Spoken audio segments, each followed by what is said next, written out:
Hey, it's me, Chloe T, and in today's video, I am building a dishwasher. Well, not exactly building a dishwasher, I'm installing a dishwasher, and I'm building a cabinet around the dishwasher.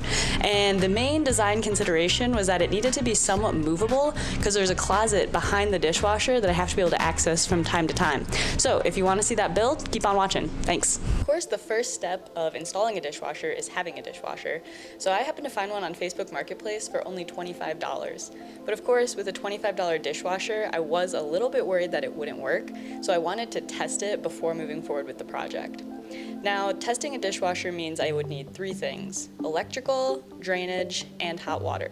So two of those were pretty easy. The electrical, I just used an extension cord to an outlet that was already in my house, and that was done, at least for the time being. For drain, also pretty easy. I realized I didn't actually need to plumb in the drain. I could just run the hose into the sink, and that would work fine for testing. So then that just left hot water. Hot water is a little more involved because I needed to actually plumb it in, but also not that difficult. Basically, you just take the hot water under your sink and you change the fitting to have two branches so that your sink still receives hot water, but also there's another branch for the dishwasher.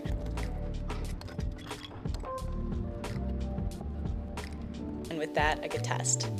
And after testing, I found out that the dishwasher did in fact work, which was really exciting. And then I was ready to move on to building the cabinet. I wanted the cabinet I built to match the rest of my kitchen, which has butcher block countertops.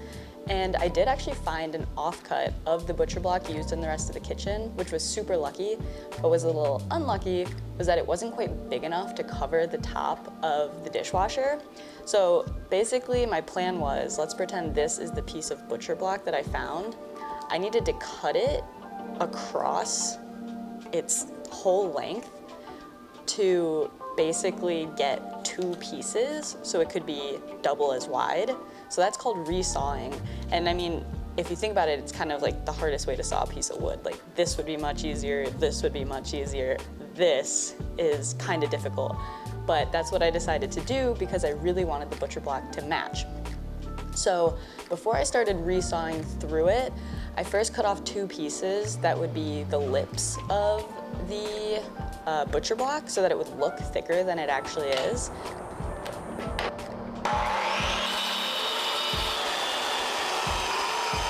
And then I got into resawing.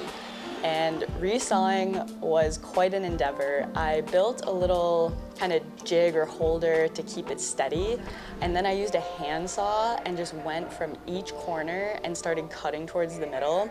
I thought at first it would take maybe like 2 or so hours. It ended up taking, I think, 5 hours to get it fully cut through. I watched a bunch of Dexter during this, and it honestly wasn't that bad. It was kind of fun, but it was tiring. I was definitely sore. It was over like 2, maybe 3 days, and I would wake up sore each day from cutting.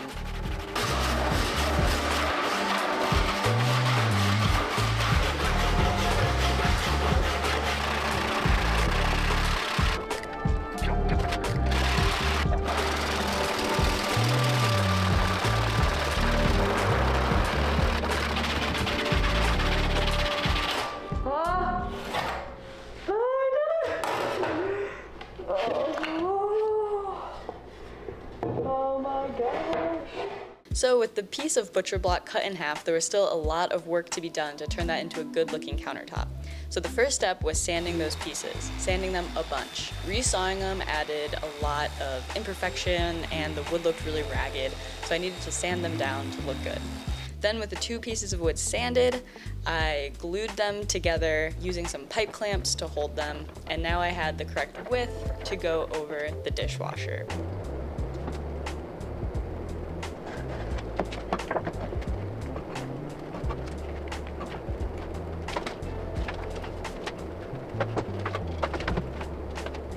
After this, I added the lips onto the two pieces of wood. This lip would kind of give the illusion of more depth to the countertop.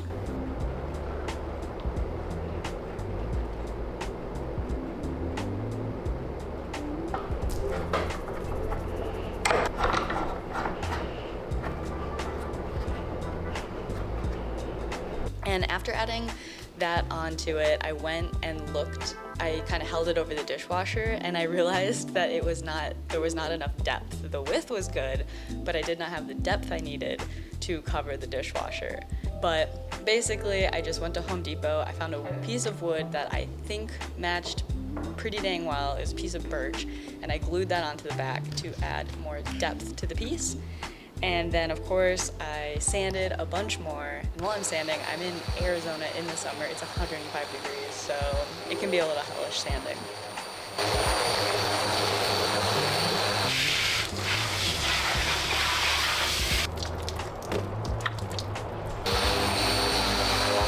Then I needed to cut it all down to fit correctly, because now it had too much depth and it had too much width.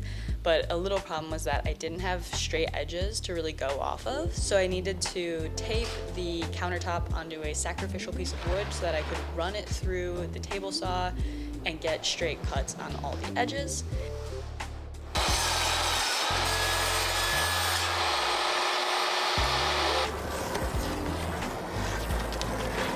And after doing that, I was back to sanding again. And then I routed the edges and filled in any holes I saw with some wood putty to get it ready for staining.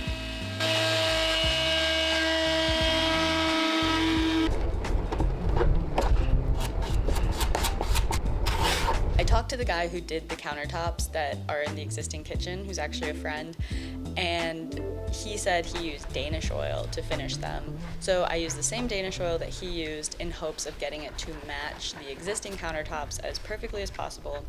And with that, the countertop was finally done and I could move on to the cabinet.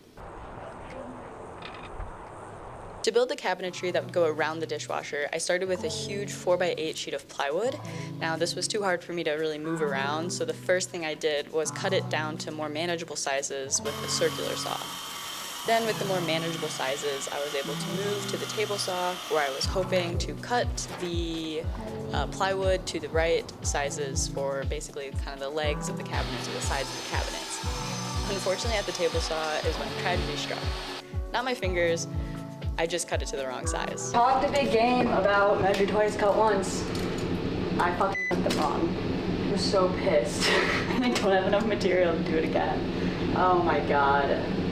I am really unhappy. And then I cut them both. If I would have just cut one and then checked, then I would have had enough material. Then I could have cut the other one right, and then I would have had enough material to fix it. But I cut both of them. I'm so pissed right now. I just have to take a second. So after a breather and some thinking, I realized that even though I did cut the sides too short, it could be okay because I wanted to install wheels onto the cabinetry anyway to make it more movable, and the wheels would accommodate for the lack of material or the fact that I cut off too much material. So I decided to move forward with these pieces of plywood that I cut and go with it and install the wheels later on in the process. So to keep finishing these pieces of plywood, I routed the edges to give it a little bit of a more professional finished look, and then sanded and moved on to painting. I went with a white paint because that matches the existing cabinetry in my kitchen.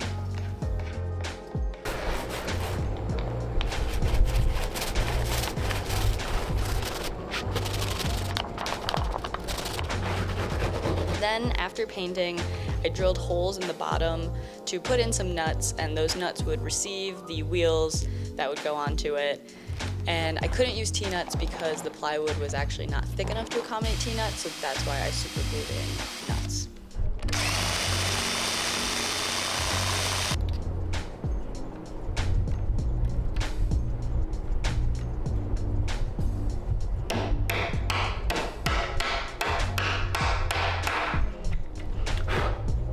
After that, I decided it was time to put it all together. So I put the two legs with some cross beams and L-bars, and then we had this kind of U-shaped cabinet that would be removable from the dishwasher.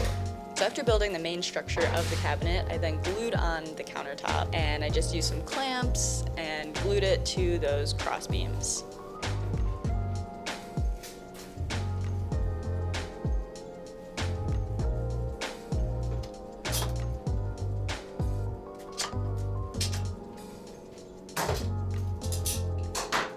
After that was done, I added a coat of polyurethane, or a few coats of polyurethane to the countertop to give it a more finished look and also protect it from damage and water. After that, I just needed to install the wheels, and with the wheels installed, I was done and very excited to be done.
If you made it this far in the video, thanks so much, and please consider subscribing. Let me know what you thought of the build in the comments, and I'll see you in the next one.